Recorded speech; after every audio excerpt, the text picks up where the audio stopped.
Hello, everyone, and welcome to Conversations in Horror, the podcast. I'm your host, Kevin L. Powers. I'm also the owner, operator of Something Wicked Entertainment and Events, and I would like to welcome you to our podcast today. Now, if you are a frequent listener to our show, what you'll realize is what we do is we take an individual film, and me and a special guest will kind of talk and have a good conversation about this film, maybe even critique it a little bit or a lot, depending on the type of movie it is. But we generally like to have a really good, fun, and entertaining time discussing this film for you who may or may not have seen the film, or if you have seen the film, we hope that you will learn to have a greater appreciation for that film. This being said, we are doing a lot of great films in this new year, and I am so happy to be doing and touching upon yet another anthology film because we only did a few of them last year, and I would like to get this year started off much better by doing more anthology films. And that anthology film that we will be discussing today is Trilogy of Terror from 1975. And to talk about this film with me, I have one of my special guests on the show or program, which is Mr. Thomas Tillarella. Thank you so much for joining us on the show today.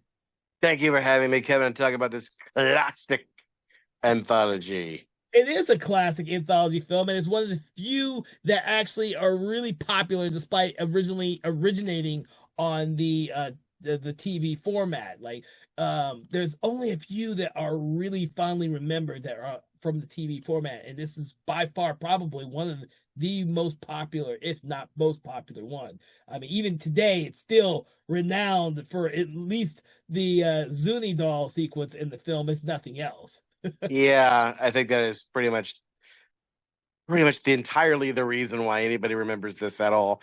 Some people, I think, will probably just see this movie as not really a movie. It's just a really awesome short film with a couple of filler before it, which is fine. We're all leading busy lives these days. We won't spite you if you just fast forward to the first two segments and just watch the Zuni doll sequence. That's fine. We're not going to do that though, No. because we're going to go through each story step by step in order Mm-hmm. and talk about them because that's what we do on all the anthologies. Although we may come into a bit of a problem though if we ever do a Christmas horror story, the one with William Shatner, Yeah. because that's the only anthology I know of where they like intercut the stories, whatever the word is for Yeah. that, Well, Pulp Fiction style. well, Yeah. yeah. We did an episode on Trick or Treat where they did that as well, and that Oh, was they did? yeah, Oh, yeah. darn. So, and then even when we discussed, I think it was the original Zombie Diaries. The way that is done is like an anthology film as well. It is hard, but it's much easier for these traditional anthology films to go through each one of the segments one by one and kind of tell everybody what we thought about each one of them as we do. We had a lot of fun last year doing this when we had the anthology month, and we did this for all the movies there. It was so much fun doing that, and I just want to get back to that to kind of highlight some of these great anthology films that are out there that sometimes people forget exist because they're not talked about enough, in my opinion. So. Yeah, but this one I think, for no other reason, it is worth seeing because it is the origin for a lot of very specific kinds of horror that came later. Especially if maybe we get a little ahead of ourselves here, but if you're really into say the Child's Play movies and the Puppet Master movies and pretty much anything like that that has anything to do with little creatures attacking people. Um, Pretty much, this is where that pretty much begins. And even if it doesn't begin, any of those people who made those movies I mentioned will Yep. say, "Oh yeah, I guess because I saw the Zuni doll sequence in Trilogy of Terror." You know, heck, there's even some voodoo in this too in the second sequence. So you can totally see how House the Party. guy how Tom Holland must have seen Trilogy of Terror when he was directing Child's Play. Don Mancini who wrote it though. Oh, sorry, Don Mancini, the writer. Credit where credit is due. Yeah, well, we all know there was some stuff that was changed when Tom Holland came on, so it's okay to mention that. But yeah, Yeah, and I feel like we should make a distinction though between the cursed doll genre and the killer doll genre because this is very different. The cursed doll genre would be something like Annabelle yeah. or freaking trying to remember anything other than Annabelle that would fit into that category. There's Basically, there's several what? Full Moon Entertainment World. So Yeah. Or no. Like I think Devil Doll, the original like ventriloquist Devil Doll movie, mhm, where the doll itself is kind of the center of the paranormal happenings that are going on, mhm, but the doll itself does not necessarily come to life and try to kill people. That's the cursed doll genre. yeah, And that's been going on forever. Where, in fact, you could probably make the argument that The Exorcist is a cursed doll thing because of the Pazuzu idol at the beginning of the movie. But that's debatable. But this thing, I think, pretty much makes the the the idea of a doll, of an ancient doll, in this case, a Zuni fetish doll, coming to life and trying to kill somebody three times its height, and holding its own, oddly. I know some people find that idea completely ludicrous. I know there's one guy I saw an interview with some comedian I think said who like he said like he never thought Chucky was scary because he's just a freaking doll who's like 3 feet tall, not even. Like, come on, just kick it. Just kick Chucky. What's he gonna do? Just kick him. Boom, he's done. He's gone. no, he gets kicked a lot in the movies, and then he just gets right back up and still comes after you with a large knife or something else in the later movies. But in the first couple, it's really his large ass knife that he comes after you with. You know. Yeah.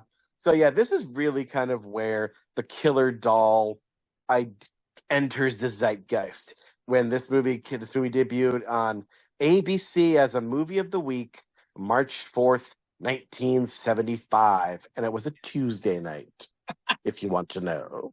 Okay, you actually did all the research on this. That's great. That's right, Kevin. All right. So, getting started with this, we might as well start with the very first segment of this film, which is Julia. Well, I also might want to tell people, and you might want to do so too, Kevin. Tell Oh, our viewers where we found this movie, because I don't know about you, I was not alive in '75. I think you might have been. no, I was a year You were late, not. 6. I you 76. I You was 7. just missed it. No, You I honestly do not know how or when I saw this for the first time. I honestly don't. This was not a film that I became aware of during my college years. I came aware of this movie before that. hmm. I may have caught it on a rerun or something. I don't remember. But as a kid, I do remember the Zuni doll segment being the one I remember the most fond. And I've never really studied Dan Curtis's movies, to be honest with you. I didn't even see the Dark Shadow movies that he produced until like maybe 8 or 9 years ago. I'd seen the show but I was never a religious watcher of the show. I was aware of the show, um, but Dan Curtis, it was someone I always knew of, but I would never went out of my way to find his movies until I got much older. I just happened to see him when I saw Oh yeah, this is the first time I think we are going to be mentioning Mr. Dan Curtis, him. but it will not be the last time because his fingerprint is very large in horror content. I don't want to say content, horror TV and movies and TV movies Hmm. in the '70s, '80s, and well into the '90s. He left a very large legacy Yes. that is mostly filled up by the show Dark Shadows, the very first horror daytime soap opera. Um, as a matter of fact, I think it's still probably there's really not that many other daytime horror soap operas now that I think about it. I think it's pretty much just Dark Shadows. Which, by the way, I looked it up on IMDb. Dark Shadows has 1,264 episodes. Yeah, which is not that much, to be honest with you. That's insane though compared to other shows. I know, but you gotta keep in mind the soap operas put out an episode every day without doing ever doing reruns. So that's 5 times 52 a year.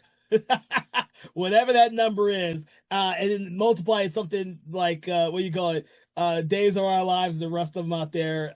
It's a fat, but you know what? The difference between Dark Shadows and although we got off on a tangent, everyone, it's okay because we're staying with Dan Curtis here. The thing about Dark Shadows is the only soap opera that's been off the air for so long, yet people still collect these episodes and rewatch these episodes over and over and over again, gaining new audiences with each new generation. No other soap opera has ever done that. Yeah, Ever. nobody's collecting Days of Our Lives on No one. DVD. Come on. No one is. There is no huge market for checking out the earliest episodes of Days of Our Lives, which is, it's unfortunate, but that's just the nature of that industry. And that, Although I think some people might be collecting Passions. That's the one with the robot, the robot kid. yeah, that's the other genre, the soap opera. That was the only other one I was going to mention. That's not a normal soap opera. Was Passion. I know that one from its stories. I have never actually watched that one. Me Uh, neither. but But I first watched this movie yes, as as in conjunction with Trilogy of Terror 2, okay. because the sequel to this thing, which by the way, isn't it a tragedy, ladies and gentlemen, that we live in a timeline in which well, Dan Curtis passed away unfortunately in 2006, the ripe old age of 78 or 72. So this is probably not ever going to happen. But isn't it sad that we live in a timeline where there are only two trilogies of terror? Yeah. That there's not a trilogy of trilogies of terror, that they haven't made a third one yet. But anyway, so they made a second one, Trilogy of Terror 2, for the Sci-Fi Channel back when it was the Sci-Fi Channel and it was good. Um, back in 1996 when I was a freshman in high school. So of course they showed clips from the OG, and that's what made me think, oh, I'm going to see that. But this was before YouTube, and the OG was kind of hard to find at the time. So, and then in fact, a lot of these terrifying TV movies in the heyday of the movie of the week in the 70s and 80s are kind of hard to find unless you're looking for them on YouTube. So that's kind of where I was able to find Trilogy of Terror, the original. But then I realized, wait a minute, I could be watching a better quality of this on Tubi. So once again, this is not meant to be a commercial for Tubi, but God bless Tubi. By the way, they're doing the Lord's work out there. So I was able to find a good quality scan of Trilogy of Terror, the OG, on Tubi, and 2 weeks ago. So really, technically speaking, I haven't actually seen all of this, all three stories, until like last week. Oh Jesus. I think you're correct. Trilogy of Terror have been the original has been giving a really good release out there, even though it's a good release based on the movie that was shot for television. Trilogy of Terror 2 has not been given a good release, and I think Oh yeah, is it even on DVD? I don't think the Oh, second one is. I have a bootleg, and don't get me wrong when I say this. I have a bootleg copy of Trilogy of Terror 2 because I wanted to see it again. I'd seen it once, but I had never seen it since I saw it on Sci-Fi Channel in '96, and so I was desperate to see it again. And it wasn't available anywhere, so I have a bootleg that I found in like a horror convention. Go to the horror conventions, you can find all this shit. It's easy. yeah. Now a lot of this stuff is on YouTube. Don't get me wrong, and then, like you said, now a lot of it's actually on Tubi too. A lot of stuff that you couldn't find. So I was happy to find Trilogy of Terror 2, and I actually did a double feature of these two last time I saw it for this program, which was a very long time ago. Yeah. Because for some reason, I don't usually do this with anthology movies, but when I watch these two, I just like to watch them both at the same time. I don't know why. It's fun to me. I've always found Trilogy of Terror to be immensely entertaining for its datedness. And for Karen Black, who I think is just brilliant in this film, or I think she's having a lot of fun. I think that's what it Oh is. yeah, and she turned down this movie at first. She did. She did. She turned it down until they said, "Oh, we're going to cast your husband as the creep who seduces you, rapes you, and blackmails you." In the first episode, she's like, "Okay, cool, I'll do it now." I don't know that much more about Karen Black, but she sounds like an interesting person. But anyway, so we should probably say like some anthologies have gimmicks, some anthologies have wraparounds.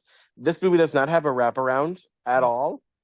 But it does have a gimmick, and it's a gimmick that I don't think a lot of anthologies do, I don't. which is they take one lead actress, in this case, Karen Black, and basically have her play a different character or characters Yeah. uh, in each segment, which is pretty neat if you are an actress who's wanting to show your range, as Mhm. she does in this movie, which I guess was what she really wanted to do.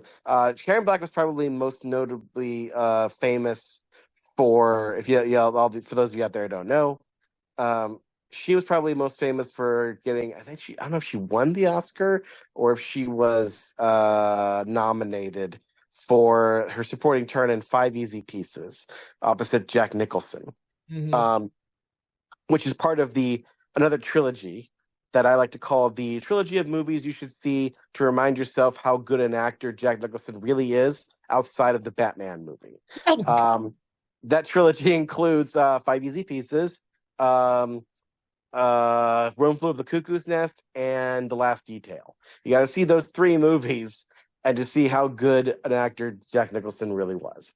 But his girlfriend was played by Karen Black in Five Easy Pieces. And so that was kind of her big splash. And then after that, she kind of did a lot of different parts here and there, but probably because of this movie and not getting the roles she the kind of meaty dramatic roles that she really wanted, she probably started becoming something of a horror icon, so much to the point where most modern audiences today know her as the mama of the Firefly clan Yeah. in Rob Zombie's House of a Thousand Corpses. Yeah, it's a little shame that that's what most people know her from is from that one. But Yeah, yeah. she's But done so much stuff. She's done so much stuff. So I know. Is she still around? Is she still around? I thought she passed away. Let me I don't know. see. I don't I'm know. gonna check that out because it's gonna bug me if I don't know. Really? So, yeah, No, she died in 2013. Oh yeah, that's right. that's right. That's right. Rest in peace, Karen Black. Oh boy. So we're gonna talk about you today. Yeah. And before we move on into the story proper, we should probably also mention the other great creative geniuses behind this.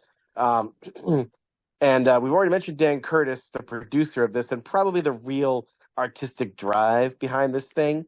Mr. Dan Curtis thought that he was going to be remembered for his great Golden Globe, no, Emmy-winning miniseries is The Winds of War and War in Remembrance. But no, he's going to be remembered as the Dark Shadows guy. I think they probably put that in his tombstone. But I didn't know this. He also produced Kolchak the Night Stalker, one of my favorite old TV series, and the precursor to the X-Files. Mhm. And of course, Burnt Offerings, one of the great haunted house movies of all time with Betty Davis. Is Betty Davis in that movie? I can't remember. It's been a long time since I've seen that. I think it is Betty Davis in that movie. It's put in kind of in that category of like hag exploitation kind of thing. But yeah, so he was the guy behind all that, and also let's face it, he was a guy who never met a public domain property he didn't like and adapt. So he did Dracula with Jack Palance and Dr. Jekyll and Mr. Hyde with Jack Palance. I guess he had a two-picture deal with Jack Palance or something. I don't know. But yeah, so he did a lot of that stuff, and that's what Dan Curtis is known for. So God bless him and rest in peace because he also passed away in 2007, the ripe old age of 78.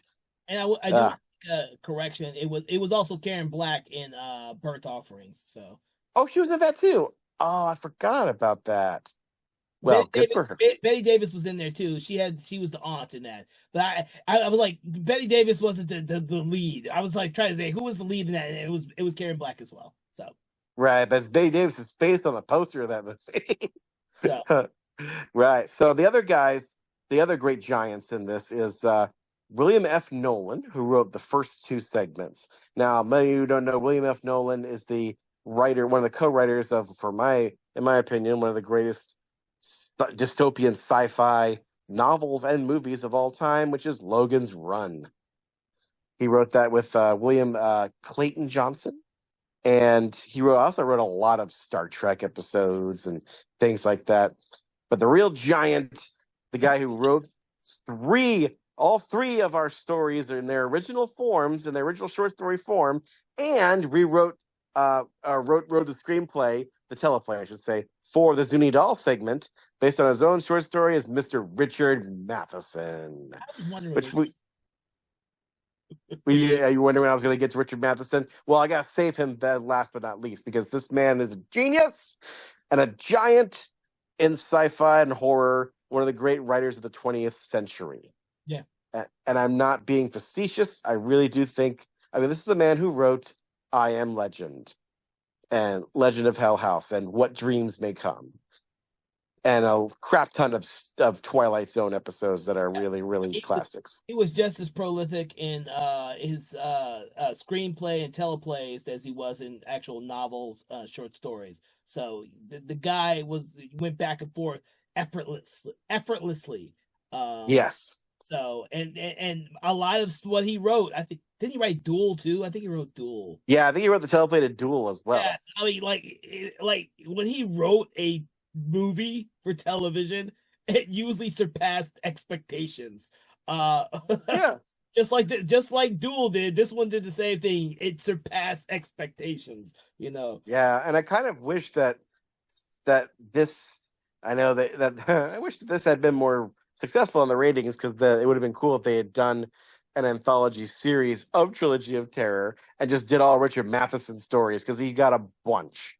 Yeah. And he's got a bunch that would have been really great to adapt. Like maybe like each episode would have been an hour long, and they could have had like a 15-minute, trilogy story within it, with a different actor or actress playing three different parts. Can you imagine how cool that would have been? I think it would have been really cool. We were robbed, man. Well, also keep in mind that even back then, I think most anthology shows were only 30 minutes. So calling it Trilogy of Terror would have been really hard to do. It would have been, but then again, there's always The Outer Limits. That was an hour-long show, but although they did have just 1 hour-long story per thing. But yeah, I mean, the Twilight Zone, the remake of the first remake of the Twilight Zone, they had a thing where sometimes it was 2 or 3 stories per thing. I think they were 40 minutes as well, if I'm not mistaken. I remember that the Forrest Whitaker one, they broke. It was really just 30-minute episodes that they aired 2 each night when they did air. Yeah, nobody wants to remember that though. Because all they did was remake old ones, and they didn't. They just upped up the special effects, and that's about it. Oh, dude, no! When they remade the old or did sequels to the old episodes, that's when the Forrest Whitaker one was good. It's when they tried to do the original stuff. That's when they sucked. Oh, well, that's why I only. Anyways, but we won't dwell on that. You know what? We have done a lot of diverging on this Dan Curtis, because this is the first time we're talking about anything Dan Curtis has done. I'm not going to fault us for that, but we probably should at some point get to the stories in this movie. Yes, we shall. Like now. So what's neat about this is like they are character-driven stories, and they're all named after the women that are the leads in each thing. So the first one I think is called Julie? Yes, Julie. But she's not the first person you see. The first person you see is 2 college hunks sitting on the bench looking at the chicks walking around. Mm-hmm. And one of them's like, I just got an idea. And he looks at a mousy teacher just walking by, played by Karen Black, who is Julie. And he's like, I think I want her. And the other guy's like, why? And he's like, I don't know. And he just goes after her. And that's how this begins. Yeah. So, ladies and gentlemen, I'm just going to warn you. When you watch this thing, be patient with it. Because this thing does absolutely nothing to build your anticipation, your suspense, your anything. It barely even has a title card. It just kind of starts. Yeah. And there are huge chunks of this that just you're like, okay, when's the horror gonna start? When's the scariness gonna start? What the heck? It feels almost more like a drama. In fact, I would say that this first one especially feels more like kind of an episode of Alfred Hitchcock Presents. Yeah, I will agree with that. It does. Yeah, because like so, but I will say that this first episode, which after I first watched it was like my least favorite of the three, but now I feel like it's probably the second strongest of the three. Interesting. Yeah, and I'll get into it as why I think that when we get into it. So I'm just gonna tell you what, ladies and gentlemen out there right now, your mileage may vary when it comes to these first two segments, but mark my words, we all agree the third one is the banger. But Yeah. Yeah. let's get into the first one. So Julie, which is based on Richard Matheson's short story called The Likeness of Julie, which first appeared in his anthology called Alone by Night back in the late 60s. So this guy is Chad. he what's his name? Chad. Chad. He's a Chad. I think he might be the first Chad. I think this guy is the first Chad to give Chad a bad name. I think I think this is it. I don't think Chad was a very popular name until this happened. I think. Do you think? I don't know. I think that'd be a good question out there. Y'all in YouTube land in the comments, sound off. How Yeah. popular was Chad back in the 70s? Are you a Chad? Do you hate this movie because of that? Sound off in the comments. So anyway, Chad, who's probably like a 20-something college horn dog, Yeah. is looking at Mrs. Eldridge, and he's like, I wonder what she looks like under all those clothes. Yeah. Uh, and then he has this disturbing fantasy sequence about him finding her asleep or dead, question mark, in her bed and with her bra exposed, and he goes for the smooch like a creeper. And this motivates him to like ask her, they really aggressively ask her out on a date, which Yeah. she is very much like, we shouldn't do this. This is inappropriate, blah, blah, blah. Um, but they go anyway. Yeah. And like, oh gosh. And he Oh, they go to and just, well, no, before that, Oh, okay. don't forget, before that, he follows her home to her house and looks at her undressing in the window. You don't see her, you just see her back and you see his reaction to her body. And you're like, what? This guy? He's no bueno. And let me tell you, ladies and gentlemen, you have no idea how no bueno he really is. So they go to the movies later on, and I love that it's a French vampire movie. I like to believe it's one of Jean Rollins vampire movies, but I don't think so. I almost thought it was Dan Curtis's Dracula with Jack Palance, but it's not. I've been trying to find out what movie they were watching, and I could not find out what it was. But anyway, he she gets out, and he goes to get her a drink, and he roofies her, Mm-hmm. which I was like, oh my goodness, this story just got way interesting and way relevant to today's audiences. This was way, way before the Me Too movement ever tackled this subject. Yeah. Yeah. Uh, I mean, we didn't see a whole bunch of roofie people in the movies back then, and I think Curtis loved to add these type of contemporary ideals in his films. So oh yes, oh yes. I also love that when he drugs her and she passes out and takes her to a hotel to, oh gosh. Anyway, he the fake name he checks them under as Mr. and Mrs. Jonathan Harker because it's a vampire movie. yeah. Yeah, and that made me think, oh, she's a vampire. That would be cool, but no.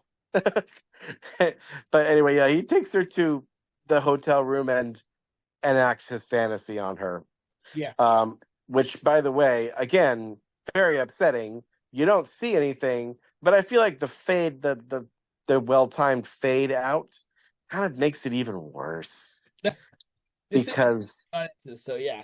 yeah. Oh, what'd you say? This is for TV audiences, so yeah. It is for TV audiences, but because it's for TV, it makes your imagination much, much worse, Oh yeah. because you don't see anything. Um, Having said that, though, the whole that initial fantasy sequence where you see her bra, I felt like that must have been risque for 75 on ABC at 8 o'clock at night. I mean, dang.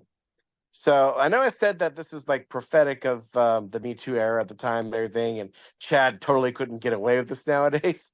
Yeah. But I think it's funny because like he uses photos of said incident to blackmail her Yep. and to into seeing him again and again and doing lots of stuff with her off screen. We aren't even told. We do have a roommate. Like Jennifer Julie has a roommate who's just there and kind of is concerned for her and tries to intervene somehow, but never really does. Hmm. Um,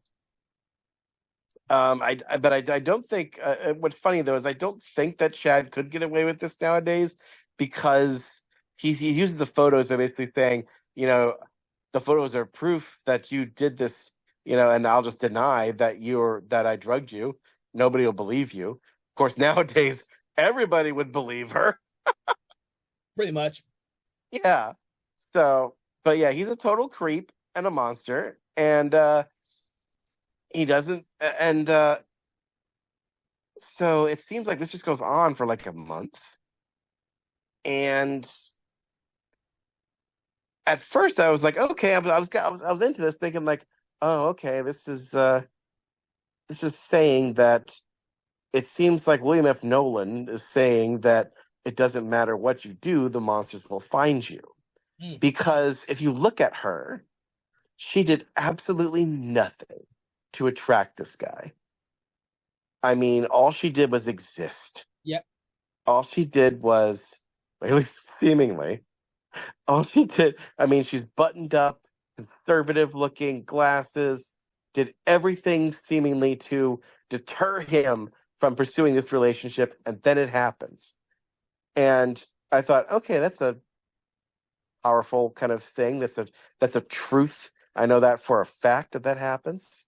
That people who are victims of this kind of thing, don't really do anything to um not that anybody ever asks for it, but you know what I mean. It doesn't matter where you go, what you do, like you're there, and that's reason enough for them to victimize you. But that's not exactly what this is about, Well, because that's there's where a it starts. twist. Yeah, it starts like that, and you think that it's gonna have something like that, but it's got a nice twist. So There's a twist, and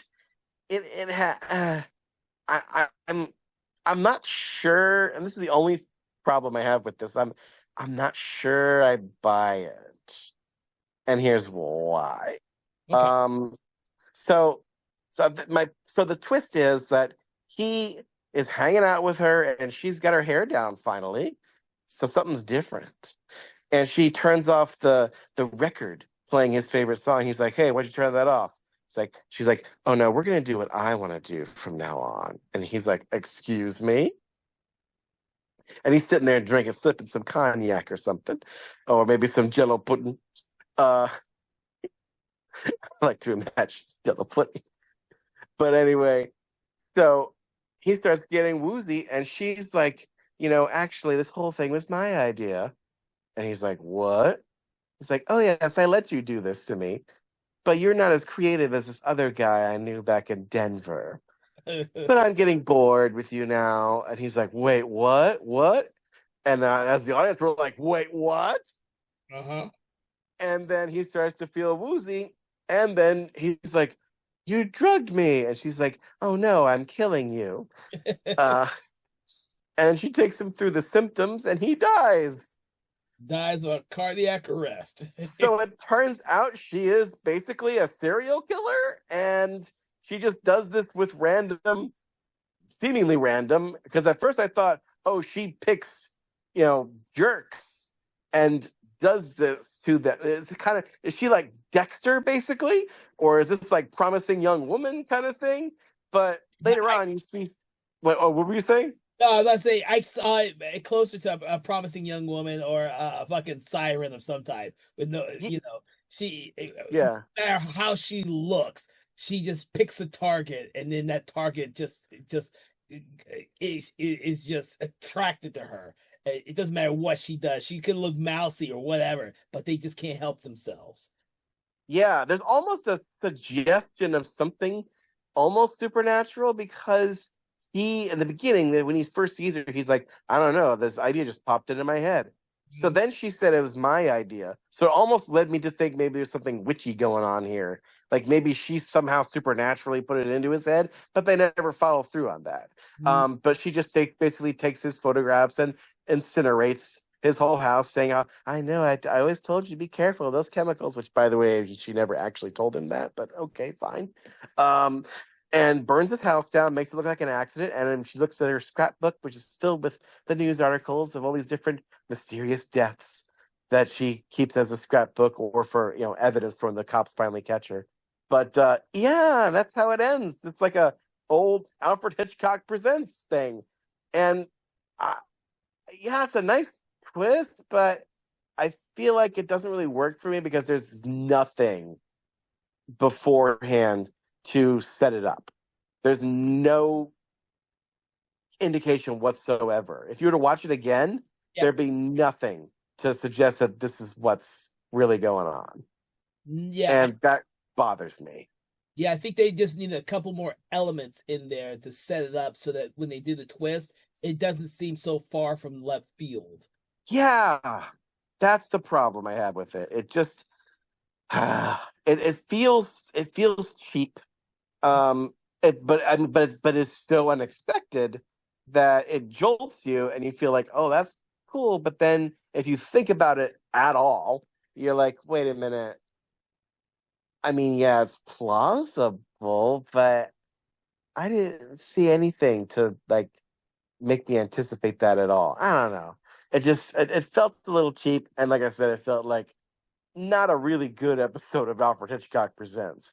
This is Trilogy of Terror. Where's the terror? I Yeah, don't get very much terror in this one, but I do this think it was yeah, but I do think it was well acted. Karen Black does do the twist and the personality very well. I feel like this is the most subtle of all the characters that she does. What? most definitely, it definitely is the most subtle of all of them. And I think that was part of the plan to get people into the anthology film to begin with. They uh I kind of think that because it was made for TV, they didn't want to like jolt the audience right off the bat. And like you said, because there's no bookends on this and no what do we call them? The bookends. No wraparound. Wraparounds, you just go straight to the stories. Starting off with something that's a little bit more subtle is probably their best way to get people into it. Yeah, it might have been cool to have a wraparound where Karen Black plays like a witch or something. And she's like introducing the stories. Which, That would be cool. You know what? I don't think that's been done either. I don't think anyone's ever done an anthology where like an actor is the host of the anthology and also stars in all three of them as different characters. Don't well, think that's Yeah, I don't think it's been done. first Karloff did it for Black Sabbath. Oh, frack, you're right. That's right. Damn it, bro. Yeah, oh, I'm sorry, Lord. Yeah, but you see You're how old right. that movie is, and that's an Italian movie to boot. So You're right. Dang it. And I did that on this very podcast. Why did I not remember that Black freaking Sabbath? Oh, you're right. Dang it. Now I feel like an idiot. nah, you Dang, Kevin, I made a fool of myself. I had all my notes, I had all my research, I had all my ducks in a freaking row. I sounded great, and now I sound like a freaking idiot. But it's not your fault. I won't fault you for that. It's all on me. I'm sorry, ladies and gentlemen. You deserve better. All no. right? I will do better. I promise you, folks. Oh Jesus! Oh, don't beat yourself up too much. It's not a trope that's used very often at all. At all. It's I think it would be cooler if more people did use that. Um, Yes. Black I Sabbath mean, is the only one I could think of, to be honest with you. yeah, I mean, honestly, what better way to attract a big movie star by saying, hey, you get to do this movie where you play all these different parts, you get to show off your range, and if you play the host, you get to have fun playing to an audience. Even if it's just the camera, you get to have fun with it. You know, well, I will say though, like, I keep hearing the conventional wisdom is always like, people don't make anthologies because the studios say they don't make money, and yet every time I look around, I go on Facebook, there's a new low budget anthology series or anthology movie that just came out. So somebody's making these freaking movies and getting them released. Anthology films are not huge theatrical money makers. I can't even remember the last one that went theatrical, to be honest with you. Hmm. And I don't include Pulp Fiction as one of them. No, yeah, I don't include it Because either. it I wasn't think, sold as an anthology, and only after people watched it did they think about it being an anthology. yeah, I don't. Yeah, that's a good question. I think People that Tales from the Hood is probably the first one jumping up to my head. That's the last one I'm thinking, and that was the original one. Like Tales from the Crypt didn't even do an anthology movie; they just No, did. I didn't. Yeah, no, no. And Tales from the Hood was like '98, I think. I So wow, you gotta go back to the '90s. Tales from the Hood was Yeah. probably the last one I could think of, but they're not done very often, and that had a gimmick, you know. Oh yeah, that had a wraparound and a good gimmick. Yeah. Dang. Yeah. It's hard. And I you know what? I can't remember if the first three did go theatrical, did have a theatrical release, but they were really small theatrical releases. Uh, Yeah. The VHS ones are the only ones. and I do not know if ABCs of Death had a theatrical release or not. And if it did, it would have been really small. Uh, Yeah, I don't think that one got released theatrically, but yeah, you're right. The VHS is the only one, but I yeah, don't think people think of those as anthology. I think they think of them as found footage movies. yeah. Those are anthologies, and our Theater Bazaar was another one. I don't know if that one had a theatrical release at Oh all. yeah, I remember that. Yeah, no, I don't think it did either. Is that the one? The thing is, we love as horror fans, we love anthology films. And I do think the last one that probably made money was Paris Je T'aime. Um, Oh, Buddy Chatham, I love that. the other one, New York, I think it's called New York, I Love You. That You're did right. not make Yep. any money. Uh, Yeah. No. I never saw that one, but I saw Paris Je T'aime at the theater. So, uh, you know, it's just a hard genre. And with this film, Trilogy of Terror, made for TV, it's also hard, especially in '75, because you're trying to entice an audience that is not used to watching these short subjects as a Yeah. No, no, they're not. But at the same time, though, this is the '70s. yeah. This is '75. This is TV. And at the time, man, and this is probably why this was the heyday of the made for TV movie of the week. It was, Man, if everybody was doing it. Everybody, yeah. everybody was doing it, you're right. Everybody was doing it, but not just that. But I mean, if the network put it out, dadgummit, you had 4 channels. These were your options. Yeah. If Trilogy of Terror was on 8 o'clock at night and you didn't have homework to do, you didn't have, a date night with well, this was Tuesday night. Nobody's going out on a Tuesday night. But anyway, yeah, like this was it. It was either this or watch the ball game. If you weren't into sports, you were probably watching Trilogy of Terror, because Saturday morning cartoons weren't on at Tuesday night, 8 o'clock at night. So this was it. People didn't have as many options as they do now. So that's probably part of it too. Yeah, because I don't think that the heyday of VHS was hitting people at 75 like it was in the 80s. So, Yeah, no, VHS didn't really kick off, I think, until like 82, yeah, 81. so you're right. People were really just watching whatever they saw on TV. And the thing is, these movies didn't have a very long replay value. They usually played once, maybe twice, and then were kind of disappeared. But Trilogy of Terror never fully disappeared. Yeah, that's why we're talking about it today. Uh, So, but second story. yes. So, yes. Second story, which is Millicent and Teresa. That's how you pronounce it. I was so lost at first. I'm very bad with names. So when I saw that, I thought it was Theresy. I was really bad. You know what I thought? I thought, okay, that can't be it. This has to be some weird spelling of Teresa. Because I've seen so many different versions of Teresa over the years. This is just one of them. But it turns out, no, it's not that at all. It's Teresi. So if anybody out there, sound off in the comments if you're on YouTube. Do you know anybody who is called Teresi these days? Well, Like literally. Are you a Teresi? Sound off in the comments. Tell us. I don't know if Is there's anybody? either Millicent anymore either. So this was, I guess, popular in the 70s. Oh, There's for sure. For sure. But you know what? Millicent, I think, is still alive in the pet form. There's a lot of Millies walking around out there. there Oh, are yeah? Especially because of Millie Bobby Brown. But I don't think Bobby Brown's full name is Millicent. I think she's just Millie, I think, if I'm not mistaken. Um, but Millie can mean so many different things, and I feel like Millicent is one of them. Um, uh, what's funny too is like when I was in my 20s, there was this really beautiful girl in my church and in St. Pete, and I kind of had a crush on her. Her name was Millie. Then I found out her full name was really Million Dollar Baby. Baby was not her last name, but her first name was Million, so they called her Millie for short. That literally was her name, though, and she did not. And I think she begrudged Clint Eastwood for making that movie. uh, Uh, uh, but Million, if you're out there listening, hi. I hope you're having a great life. But yeah. So anyway, Millicent and Teresi, and this is where Karen Black really gets to show her stuff because yes. she plays two sisters, identical twin sisters. Yeah, before it And, was popular for actors to play multiple roles like that. It's oh, easy that's right. Yeah. Yeah. to Oh, yes. This is like 8 years, 10 years almost before Jeremy Irons did that in Dead Ringers. ringers. Oh, great movie.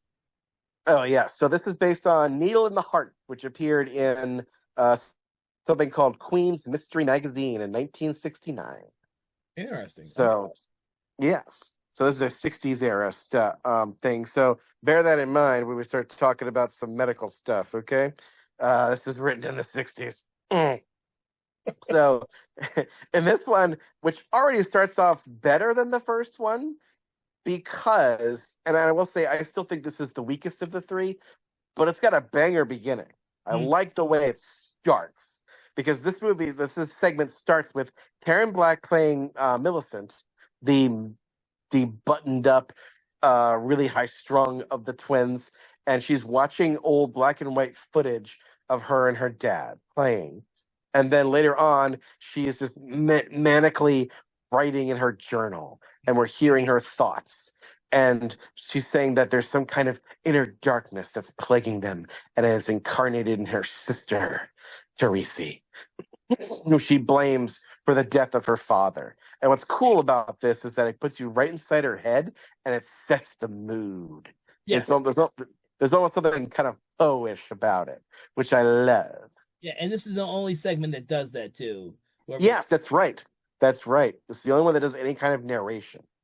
So when I was like about this, like it has this tone and moodiness to it that the others just don't. And it's like she's writing it. I don't know if she's writing a diary though. Is it a confessional letter? Is it a suicide note? We don't know. Like because this movie kind of cuts back. This segment kind of cuts back and forth in time a little bit. So she says things like the father's body wasn't even cold, and she's going out cavorting and all of that. Anyway, Millicent calls this guy who may be, we don't know who he is. He could be a detective, Mr. Anmar, who looks very 70s and Euro trashy with his kind of bowl cut blonde hair, but it works for him sort of. Anyway, he tells, sorry, he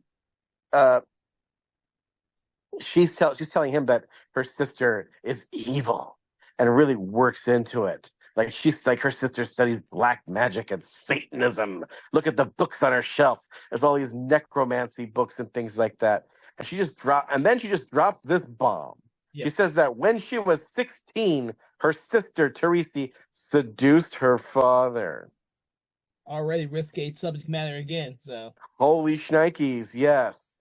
So this segment wastes no time going straight into WTF gross out territory. We're going straight into Electra Complex territory. Yeah. electrical. Electra Complex, as the opposite of the Oedipal Complex. Holy shnikes. But no. She says that she's talking about the crazy books, the voodoo book. That's important. She's got a voodoo book up there, but she's not just evil; she is freaking evil. Mm-hmm. Now, all this time, though, we're thinking, well, is Millicent really a reliable narrator? Probably not. But she's all we got to work with at this point. We haven't even seen Teresa at this point. No. And so she's talking to this guy, and then bam, it turns out this guy, Mr. Anwar, is Teresa's boyfriend.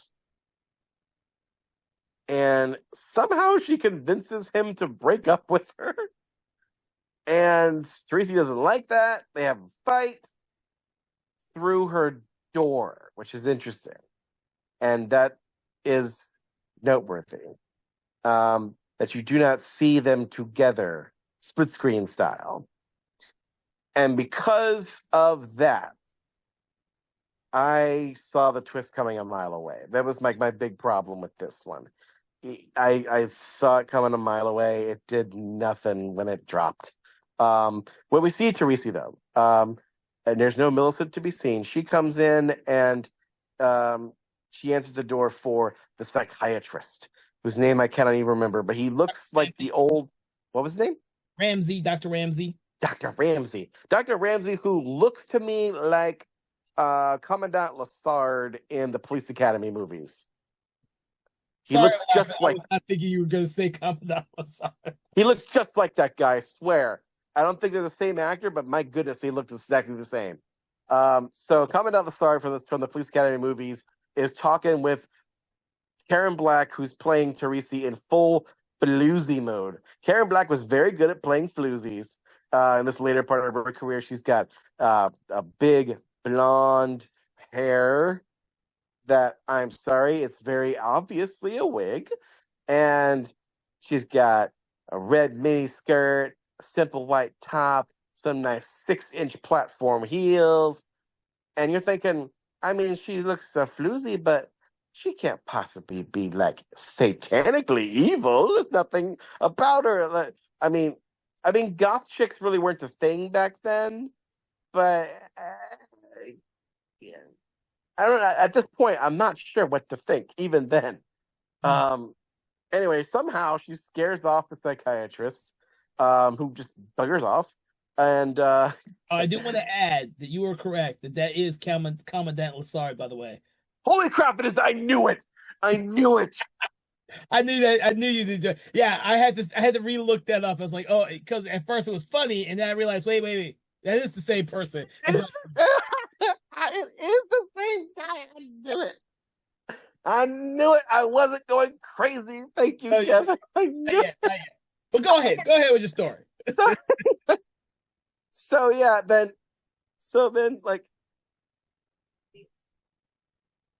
then we get to the point where Millicent's like, I've had enough. I can't let her keep doing this evil, which is funny because okay, she hasn't done anything more evil than possibly kill her own father, and apparently break some little girl's dolly off screen, which isn't evil, but a-hole-ish for sure.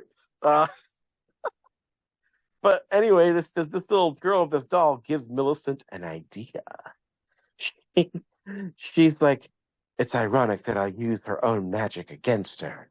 So she takes out the voodoo book, makes a little doll out of Teresa's quote unquote hair from the wig and a couple other personal things, puts it in the doll. And in case you haven't guessed it by now, folks, the voodoo doll gets a needle in the heart. And in case you haven't figured it out, the psychiatrist comes in breaks into this locked house to find a corpse. Mm-hmm. And it's Teresa's corpse. Yeah, see, I can't pronounce it. Teresa's corpse, which they pull her out on a stretcher. And if you haven't figured it out, folks, he pulls off the wig. And yes, we've got a Fight Club situation here, folks, because Teresa and Millicent are, in fact, the same person. Yeah, I saw that coming too when I originally saw the film, but I didn't mind as much because my mentality for these anthology films, they're like TV movies. I'm a lot more I was always a lot more forgiving for that type of stuff. So Yeah, but at the same time, I feel like this makes Commandant Lassad the worst psychiatrist in the history of medicine. He probably would be immediately lose his medical license right after this because he looks at the dead body and says, the most advanced case of split personality I've ever seen, which I mean, and psychologically speaking, it makes sense. Medically speaking, it actually kind of makes sense because what they used to call split personality, they now call dissociative identity disorder, which is to say that most of those personalities are created because a traumatic event happened in their childhood that causes to develop another personality that person, the trauma happened to that person, not me. So once you see that twist, you look back and think, okay, I see how this happened. When Millicent and Teresa were one person, there's no way to know which one was the original. I'm willing to bet Millicent was probably the original dominant personality. But anyway, so she seduced her dad and was so ashamed of that act that she split her personality into two sisters and made Teresi the one who did the horrible act and therefore like blamed her for everything bad. yeah, And that's how that happened. So that part makes sense. What doesn't make any sense is to why a psychiatrist who is treating them would allow somebody with that much advanced split personality disorder, supposedly, mm-hmm. live alone in their own house instead of in a mental institution or under the care of somebody else to prevent something like this from happening. I always kind of wonder if that's something that happened back in that era, the 70s, and because she was functioning and she was probably paying her own bills or everything, and that's why it was like that.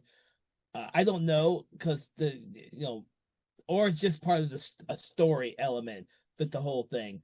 It is an interesting question because I had that question myself because she doesn't seem to have like a caregiver or anyone there with her. So Yeah, another question I have is like, and this is probably something like, again, if you're out there, ladies and gentlemen, and you are a psychiatrist and you've worked with people with dissociative identity disorder, sound it on the comments, folks, because we want to know. From what I understand in real life, most people with dissociative identity disorder, the personalities are aware of each other and aware that they share the same body. I don't think there's a single documented case of multiple personality disorder where they are unaware that they share the same body. Um, I mean, yeah, you could totally see them interacting and maybe even seeing themselves outside of each other, like in Fight Club. But I don't think, because here's the problem. Here's where it breaks down. Millicent and Teresi have very different clothing styles. mm-hmm. At what point does Millicent stop being Millicent and become Teresi? Does it switch happen in like a second? If that's the case, then Millicent's gonna wake up With the wrong clothes. and look at herself in Teresi's clothes, get disgusted, and then change clothes. If she doesn't know that they're sharing the same body, how does she explain that to herself? You see what I mean? And Yeah, vice versa. yeah, but you're also forgetting this is still a 70s movie. I know what yeah, and also based on a story written in the 60s. But Yeah. still, it begs the question, is there like some kind of fugue state between where they just kind of where she like zombie like takes off her clothes and puts on the the other clothes, and then bam, like how does that work? I mean, it's very, very odd, especially like when you're considering the earlier scene where Teresi's outside the door, seemingly to Millicent's room, trying to get in the locked room, and we cut to inside, and Millicent's in that room. We think at the same time, but it's not. Through clever editing, we realize, oh no, it's not really. But if she locked herself in her room, how does she explain how she got out? It's just, ugh. It would be something similar to how you could explain the multiple personalities in the film *Malignant*, if you saw that. No, I didn't see that. Thanks for spoiling that movie for me, Kevin. It's pretty. No. Somebody spoiled it for me in the sense of it's not really. It is a multiple personality, but it's also a conjoined twin thing, Yeah. which is different than what this is. And from what I understand, the thing in *Malignant* actually makes more sense than this. Oh no, none of it really makes much sense. It is still a very fun, ridiculous horror film. Yeah. Yeah, that kind of plays up that whole mentality type of thing. I mean, you can go and I mean, there's lots of films that try to explore this. I don't know, to be honest with you. The only film I can think of that tries to look at this whole thing in a very realistic light is Sybil. The one with, I think it's Sally Field. Yeah, Sally Field. Yeah, and also I believe there's a wait, no, I don't think he had multiple personalities. He had schizophrenia. There's a movie Cronenberg did called Spider with Ray Yeah, Fiennes. Yeah, I don't think he was supposed to be. I think he just has schizophrenia. yeah. But yeah, but both of those are very serious, realistic breakdowns of what that is like. Yeah, so it's one of those things where I think in the '70s when it was the big reveal, it was a shock to most audiences. But if you're watching it nowadays, when so many people have used that trope, it becomes like it's a cliche, and you wonder how well they handled the actual execution of the ideal. Uh, Yeah, yeah. I think if they'd done like a couple more shots, like the door shot, where it seems like they are physically in the same space together, I think I would have been a little bit more fooled. I think it would have been a little better. Um, yeah. Kind of like Fight Club, where you don't realize it because they're talking to each other all the time. Right. And Fight Club works because we are completely in Edward Norton's POV the entire time. We see everything from his perspective. So it makes sense that we only see um, Tyler Durden. Tyler Durden talk to him, or when he's talking to other people, everyone's looking at Tyler. They're never looking or interacting with Edward Norton. So So yeah, that makes sense. Also, we're I think in a movie like Fight Club, we weren't expecting that kind of psychological shenanigans to go on. Whereas no, in something like this, we're kind of expecting it. yeah, I mean that's the thing about having Karen Black in all the stories. Like, you are expecting something, and this is a horror film, whereas Fight Club was not. So it was like, oh shit, what the fuck did I just watch? Let me go back and rewatch the whole movie, type of thing. Yeah, no, I get that, I get that. So that's the first two segments of this, which, it's worth to watch them once. It's worth it to see at least what you know what actually I just realized something, and I did write this on my notes. I feel like it's worth it to watch all three if you are a young filmmaker. Like if you are out there trying to get your start and thinking about what kind of thing should I create for my short that's like my calling card thing or something that could be expanded into a feature or something, I feel like watching Trilogy of Terror is a great education for you. Here's why. Because one thing I noticed about these two first segments, as opposed to the third segment we're going to talk about, Mhm. the Zuni doll segment, they're so different from each other. Yes. It's like night and day in terms of how they are structured. If you look at the first two segments, there's a lot going on in both of these. There's a lot of psychological stuff going on. There's a lot of relationship stuff going on. There's a lot of stuff that happens off screen that we don't see, especially in the first segment. There's so very much that's some of it is so complicated. And yet the format does in those first two segments, I feel like the format doesn't really do them any favors. I feel like both of these stories could easily have been an hour long and they would have served much better. Mm. You would have seen, you would have been able to develop the characters a little better. You may have even been able to set up the twists a lot better. But the problem is like you take these first two short stories that work better on the page probably than they do on the screen because Matheson is able to fill in those blanks in the text the way that you can't do visually. That Now, yes, and so I would argue that those kinds of stories don't play very well in short form. However, this one does. yeah. Amelia, aka the Zuni doll sequence, based on the short story Prey, which first appeared in the April 1969 issue of Playboy, and I'm sure it was the centerfold. Um, uh, this is the one that Matheson adapted himself, Mm-hmm. and you can tell. And this is the only one of the stories that perfectly fits the short form format. There's only one character. It's all the Karen Black show. You got two other characters off screen, but they are off screen, and she only interacts with them through the phone. Oh. And yes, of course, there is another character, but he doesn't have no dialogue. Uh, but that's it, and it's one location.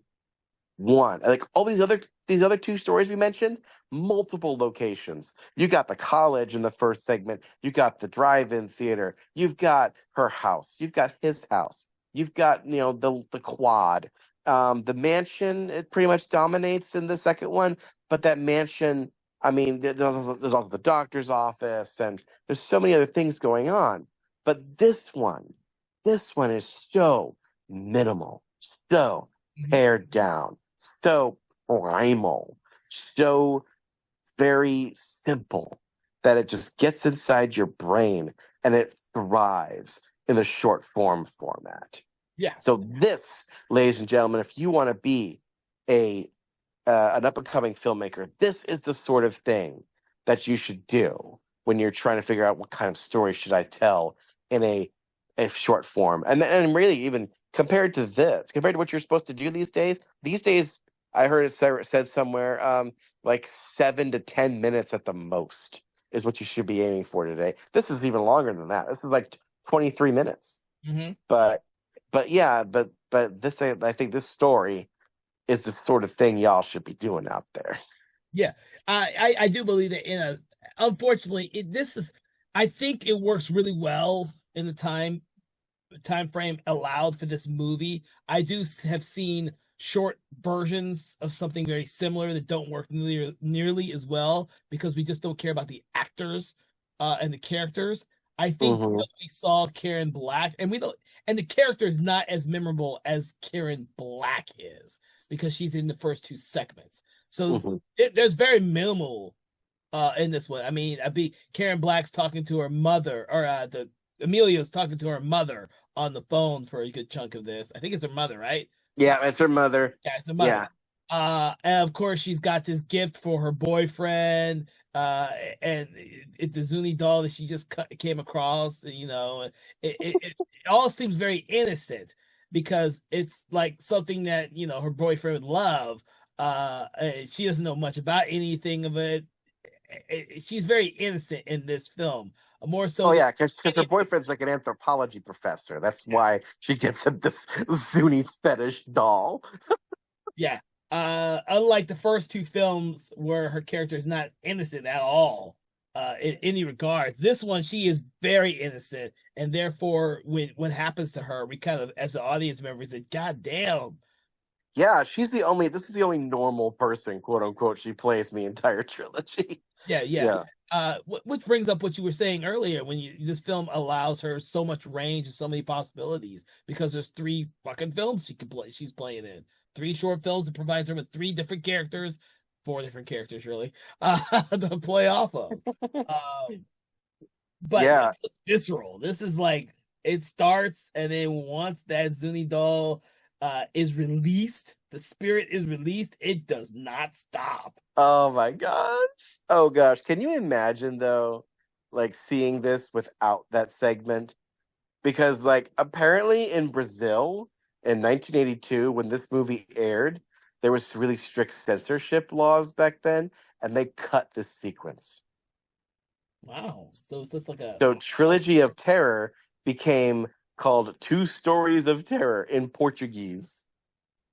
that's funny.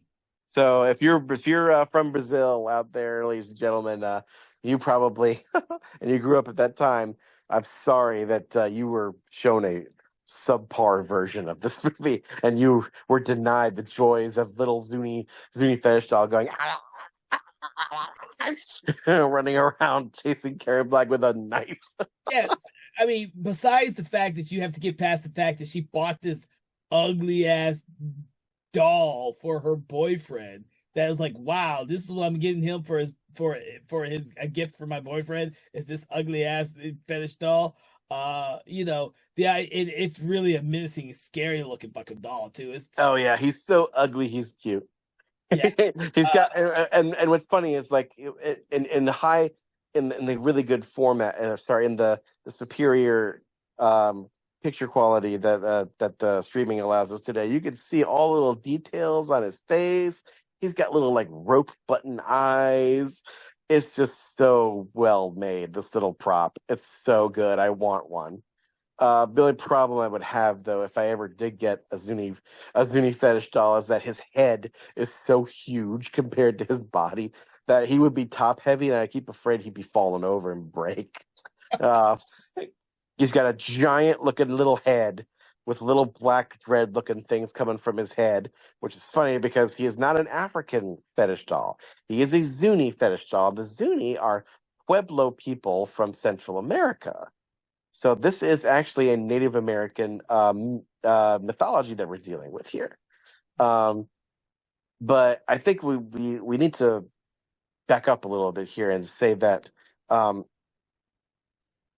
the catalyst for this thing unleashed, which it even says in the little instructions she gets with it that it is a fetish doll that has the spirit of a hunter inside it, and that the spirit is released when you take the little gold chain off of its very thin waist. yeah. This chain is barely on there, which you would think it should be more secure if it's that dangerous, but okay.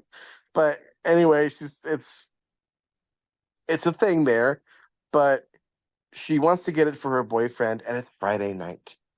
And Friday night, we are told by their conversation with her mother, is usually the night when she goes out with her mother, who she has moved away from to this nice little penthouse apartment on the fifth or sixth floor or something. Yeah. Uh, Apparently, just to be nearer to her boyfriend. And it's really her mommy issues that unleash this thing. Because if you notice when she puts the doll on the desk and she's just hung up with her mother who's mad about her, mad that the fact that she's canceling her hangout night with mom so she can be with her boyfriend. And she doesn't like that. The guilt and shame, like she says, Mom, that's when the thing comes off the waist. And it just falls off, falls It down. just falls off. But it doesn't fall. It could have fallen off at any time before, but it fell off when she said mom. Mhm. So that's not an accident. And that's when the camera kind of cross-fades and Karen Black goes to take a nice little bath. And when she comes back from the bath, oh, where'd the dog go? Oh, you little you little scamp. She does talk to herself quite a bit in this, which, Yes. to me kind of skirts the, might, to some of you out there might skirt plausibility, but that's just, it's just a thing. You gotta accept it. It's not the craziest thing you're going to see in this. Trust me. No, I mean when you have only a one actor in the whole film and she's not on the phone, having her say stuff out loud is not, not against the norm, to be honest with you. Yeah, but it's one of those things where it's like, in horror, oftentimes the main characters get themselves in trouble because they've transgressed some sin. Yes. And in this case, it's like, if only she hadn't freaking bought that doll, or if only she hadn't canceled with her mother, if only she'd been honest with her mother, or if only she wasn't freaking alone. Like, if she wasn't alone in this stupid freaking apartment, you know, Yeah. none of this crap would have happened. Yeah, but for everyone, once that little charm falls off of the Zuni doll, the spirit comes alive, and it's on a relentless, relentless killing spree. Oh yes, this doll is Oh, an icon. It yeah, has be it has become an icon. Actually, I sent you, Kevin. I don't know if you got it, but I sent you this yes, I saw meme. it. You saw the meme? Yeah, there is this meme going around where somebody gives Santa a Zuni fetish doll. Like, this is what I want for Christmas, and it's the one from Trilogy of Terror. Yeah, I was bawling when I was like, oh, you must have been thinking about the show when you sent that. So Yep, yep, yep. I was. But it's funny too because it's like she doesn't. There's suspense that leads up to it though, and that's part of what makes it work. Like, mhm. we see the thing, we see the necklace fall, the thing fall off, but it doesn't move immediately, and then it's gone. Where is it? Where could it be? She's looking under the couch. Oh, oh, what's this? Oh, I guess I found the end of your spear, and pricks her little finger, and then she finds the spear just flying around. Oh, what's going on here? Huh. And then all of a sudden, comes right out of the corner with a knife in his hand because she's got a knife set in the kitchen and one of them's missing. Of course, it's got a little knife. It doesn't want to attack her with his spear. Nope, it goes straight for the freaking knife and just starts stabbing at her and stabbing at her. And she runs from it and tries to lock the door. And I mean, my goodness, the rest of this podcast is just going to be me saying I love, because there'd be it's just a list of things I love, because this, from here on, is sheer Sam Raimi lunacy. Yeah, it is. Yeah, no, that's a great way of describing Sam Raimi lunacy. Because this relentless doll that just makes that noise, that sound, doesn't talk, just makes that sound when he's chasing. Yeah, just chasing its prey is both scary and funny at the same time, in my It's opinion. hilarious. And so, but yeah, it's hilarious that that's all the doll says, but it's scary because it's relentless to try and kill this girl. And also, like, and I will say, like, this is the only one of the segments that I've actually read the original short story, Prey.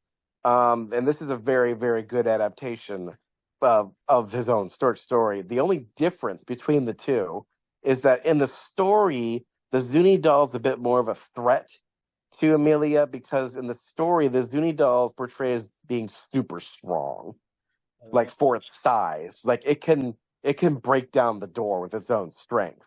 I think it's able. I mean, in this segment, it does somehow climb up and turn the knob itself, but it's much stronger in the short story, because Matheson was realizing, wait a minute, how are we going to possibly make this? How can I possibly make people scared of this? Well, if the little thing is really strong, yeah, that could probably work. there's always gonna be something when it comes with these little dolls, and we've talked about this whole ideal with like Chucky, where people just say, "Oh, just kick the little doll." Well, this little doll does get kicked and covered, and all kinds of other stuff done to this doll through this movie, and this doll never stops getting after her. Never. Yeah, yeah. There's two things that you have to do if you're gonna have a killer doll. You either have to make it super strong, or super smart. So I guess three: super strong, super clever, or you have to make it indestructible. And and Chucky is pretty much indestructible, except for a couple different ways that you could kill him. Of course, Talkie Tina from the Twilight Zone, again, indestructible. And this guy, he's pretty indestructible except for one way. And that's part of the joy of seeing this. I love how, like, she tries to kill this thing in so many different ways. I love the first thing she tries to do is drown it. Like, she thinks this thing can breathe, so she tries to drown it in her bath. Yes. Oh my, and yeah, it was. The lot for us, modern audiences, the logic does not seem sound, but for her, it's like, oh God, she doesn't know all the rules yet. No, she doesn't. Like, and because it's Karen Black, Yes, like, if it's a lesser actress, this movie doesn't work. you know But what? because she's an Academy Award winner and is able to sell the reality of this, even when it's freaking ridiculous, and she's making really dumb choices sometimes, when she tries to call the police, and yes, I get that she can't tell the police that there's a freaking wooden doll trying to kill me because they'll never come to your house if you say that. But you could say something else, and she says, "I don't know where I am." Like, like, literally, lady, you don't know the address to the apartment you're in? Okay, fine. But she sells it, and she does a great job of selling it. I'll also say another thing that's interesting about this doll is that if you haven't seen this movie, folks, you might be asking, how are they pulling this special effect off? Well, ladies and gentlemen, it's just a puppet. There's no stop motion. They never even do stop motion animation. It's not a marionette. It's just like a little, I guess you it's just like freaking a guy. It's like a guy with a rod, and it's just like moving outside of camera, and it's great. Yeah, yeah. I love how, and I love how she traps it in that beautiful green colored suitcase, and then like, it tries to stall its way out of the little hole with with the knife. Like a little this is the segment where it starts to become like a Looney Tunes cartoon from hell. I was about to say that it really does feel like Evil Dead 2 at this point, with the way that she is reacting with this Zuni doll, just like Ash and his own hand, severed hand, and Yes, the possessed hand. Yes, it's very much like that. She tries to grab the little knife with her fingers, and she like an idiot, and she gets stabbed with it. And then finally, his little head pokes out, and somehow he drops the knife. And she picks up the knife, and she starts stabbing his little wooden head with it repeatedly, thinking that's gonna get him. And it looks like he does. And then he comes out again and bites her on the neck. yeah, Oh, it's a it's very nuts. yeah, it's a very nuts film. But the thing is, it really works well in this one. We're not like it works. It's funny, but it still functions really well as a horror film. It Oh does yeah. it doesn't get funny to the point where it becomes a parody of itself, and you're not scared anymore. No, no. And also, I think part of another reason why that works also is that this thing is lethal. I mean, it messes her up. She is very, very bloody by the end. She's as bloody as network TV will allow. Like, in the original short story, he that thing cuts her up real good Oh, in really? in the original. Oh yeah. And I think it even almost like hamstrings her with the knife. It's really, really intense in the short story. But yeah, and then finally he just bites her neck, and she throws it in the oven and burns it alive. But she'd already used that oven to make a TV dinner, which has which is now burnt to a crisp. And I love how, like, she throws it in there and it slowly dies. You hear his little death throngs.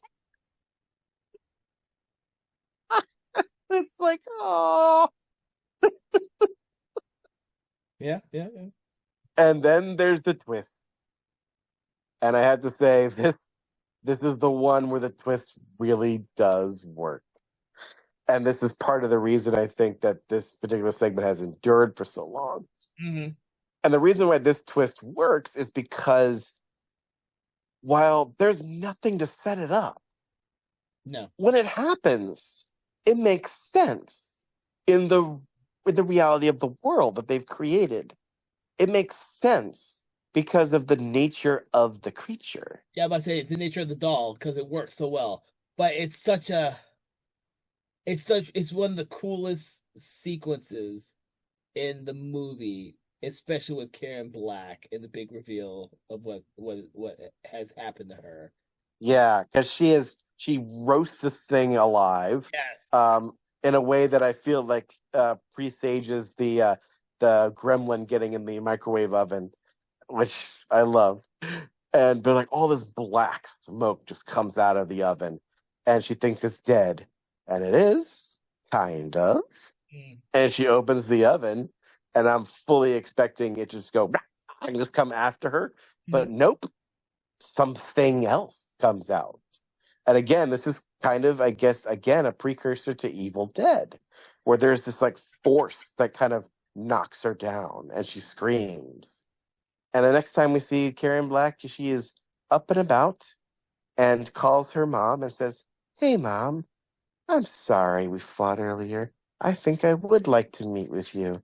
"Oh, no, everything's fine." And she hangs up the phone, and in that one last great iconic shot, she's got a giant knife and just plays with it on the ground and crouches and looks directly down the barrel of the camera with big, giant, sharp teeth, just like the Zuni doll.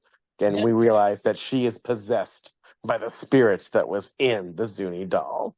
but yeah, that whole thing is so amazingly done with Karen Black and that reveal after talking with her mother again, inviting her over and her just crouching down with a knife. It just oh my god, that image probably stayed with a lot of viewers for a long time. Yeah, it's the very last thing that you see before credits. Well, actually, that's not true. There is a credits sequence. There is like a recap of all the players, and it says, so and so starring so and so, and then the rest played by Karen Black. Yeah, yeah. But Yeah.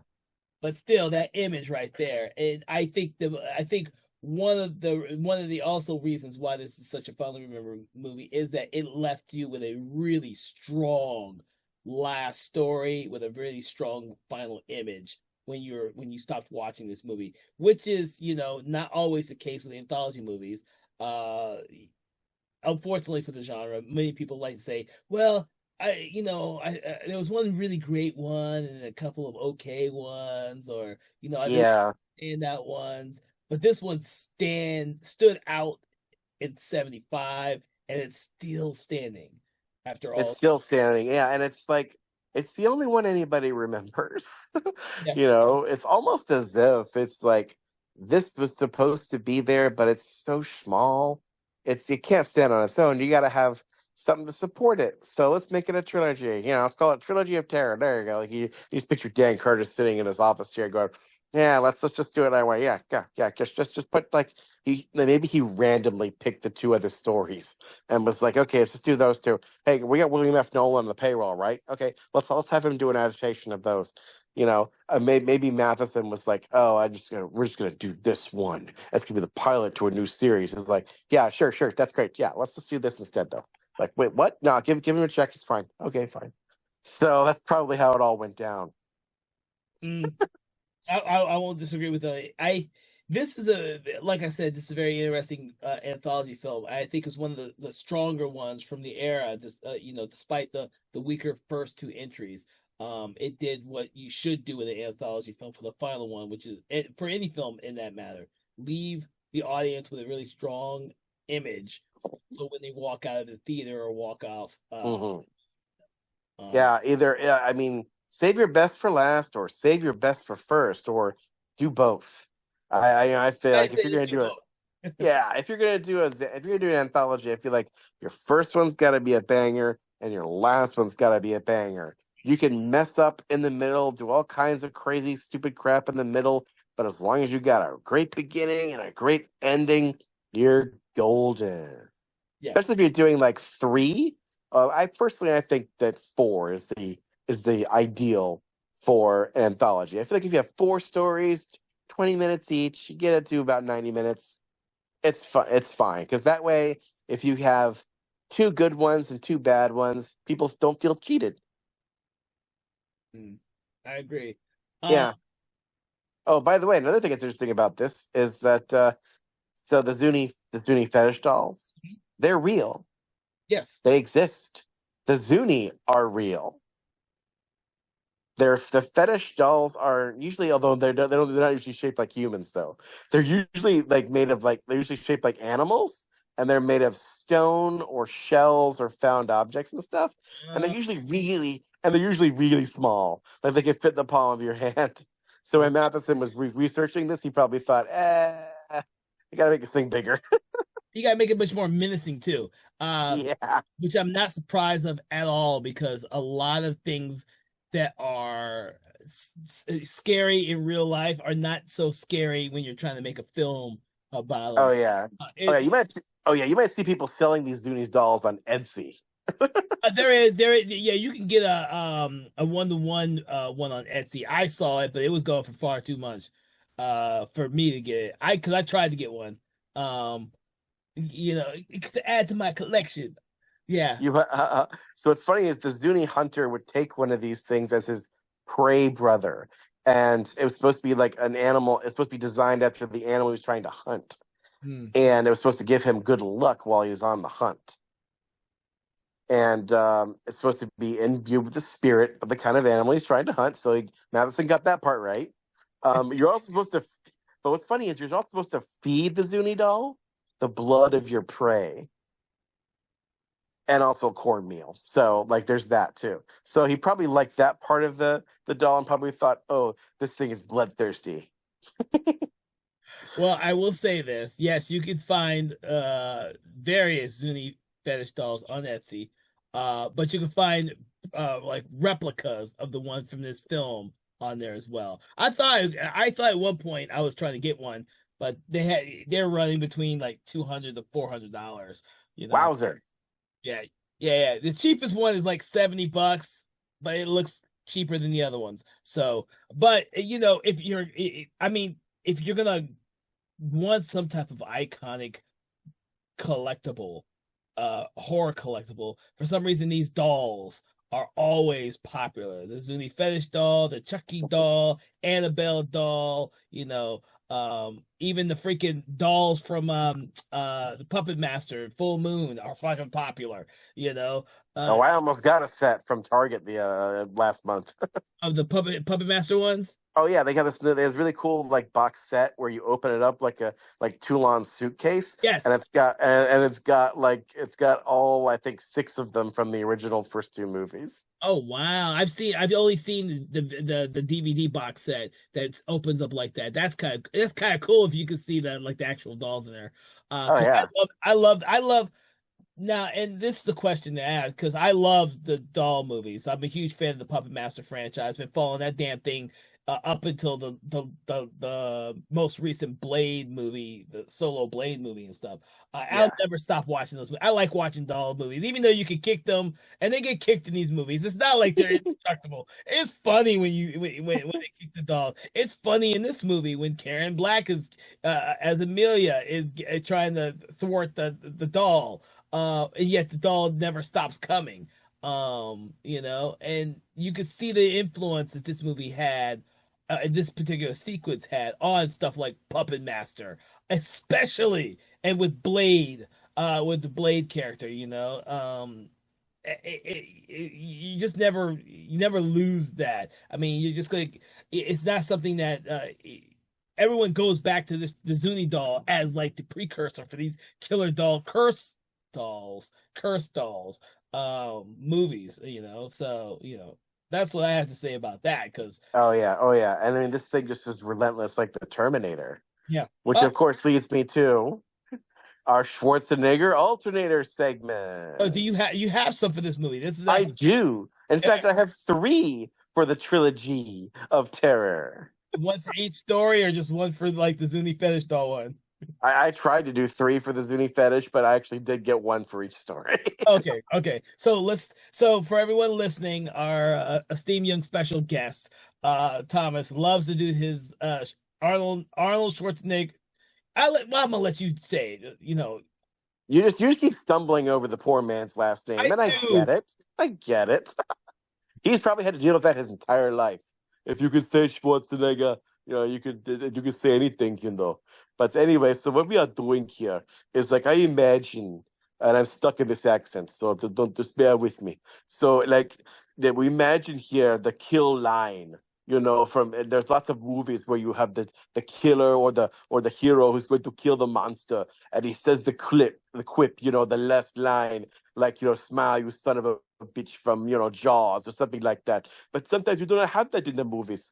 But I could do that. I provide that for you here in my Schwarzenegger alternator lines from Trilogy of Terror. So imagine if I am, say, Karen Black in that part, or the part of the Doctor, or perhaps somebody else. So here we go. I've got it for you. The Schwarzenegger alternators. There's 3 of them. Here we go. So the first one, we're gonna go in reverse order. Okay, that's interesting. The Okay. first one comes from the Zuni doll. So imagine I am playing Karen Black, and I put the doll in the oven, went back to the wall, smoke coming out. That's the last time I buy anything from Timu. That was actually Number number 2. What were you saying? irrelevant for this day and age. Very, very, very relevant. So number 2, imagine I'm playing the doctor instead of the guy from the Police Academy movies. I am playing the doctor, looking at the dead body of my patients who I should have put in a mental institution. But anyway, they're there. And I pull off the wig. Instead of saying, split personality, yada yada, I say, they say 2 heads are better than 1, but not when they are the same head. That's good. That was a good one. Okay. And then finally, number 3, when she is poisoning him, I am Karen Black, and now I need you to say, feed me the line, "You drugged me." Okay. Tell me when. You drugged me. No, I am killing you, Cosby style. Oh my god. Oh, you okay? So that was also very relevant for this day and age as well. So you went all off on this one. All 3 of them are pretty damn good on this one, and Thank you, Kevin. Thank you, Kevin. And thank you, Mr. Schwarzenegger. Thank you, Kevin. Glad to be here. oh my god. No, you've outdone yourself. I actually liked all 3 of them for this one. This one's good. I have to give you props for that one. That's good. That's good. Oh, Jesus. All right.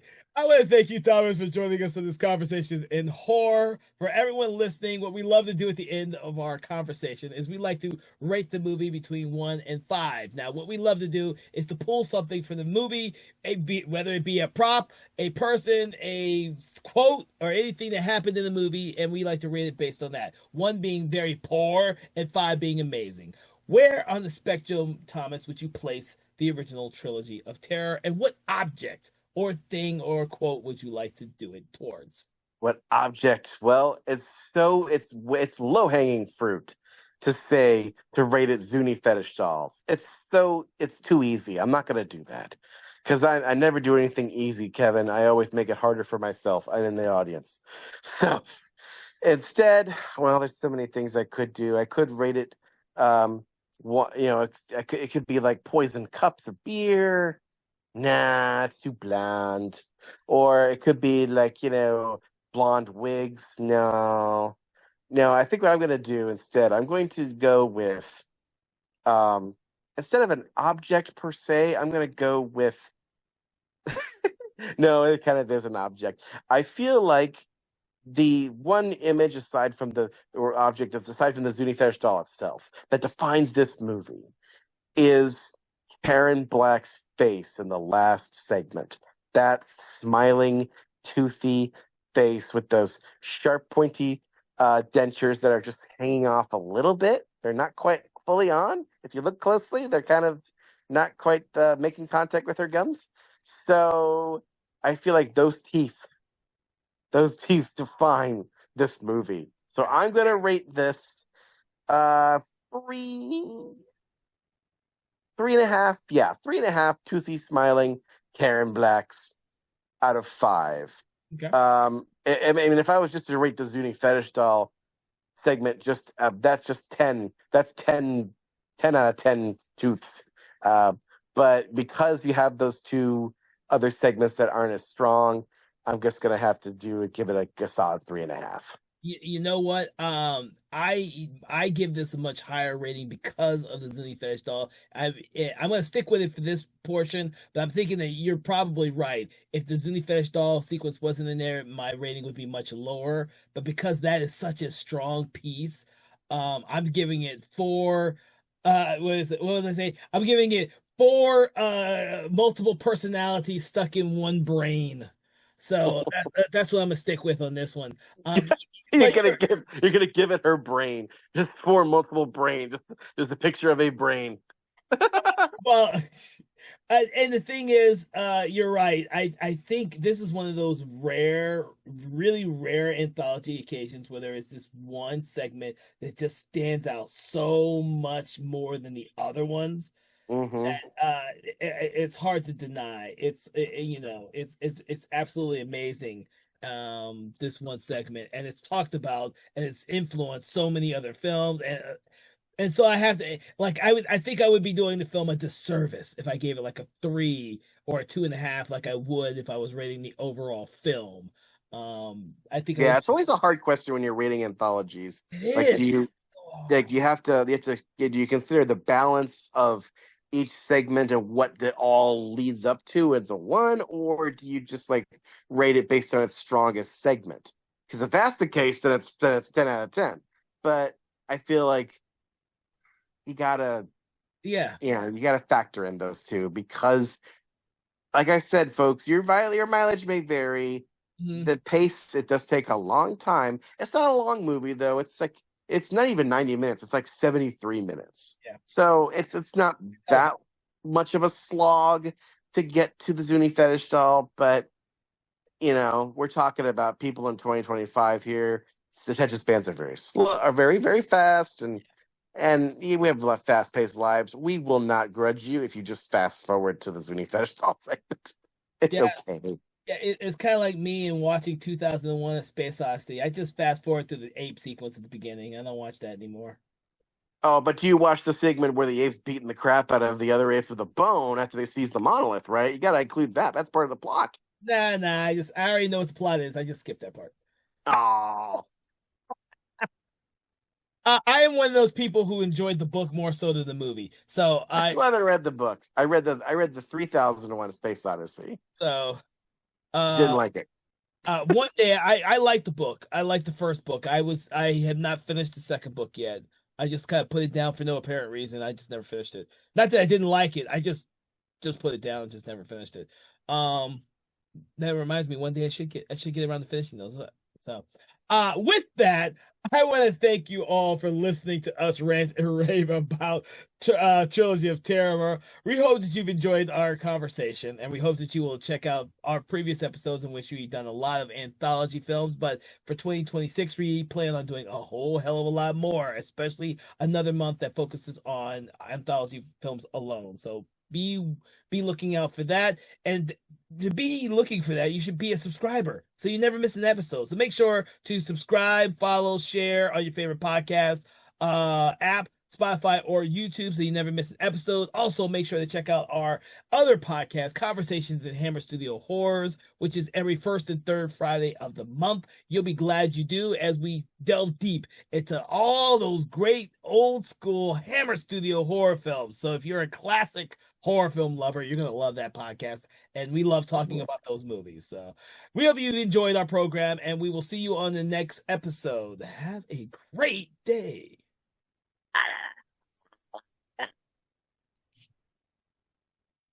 Conversations in Horror is a Broken Lighthouse Pictures production, written, produced, and directed by Kevin L. Powers, executive producer Kelly A. Inoka. All contents and material from this episode of Conversations in Horror is copyright 2025 Broken Lighthouse Pictures.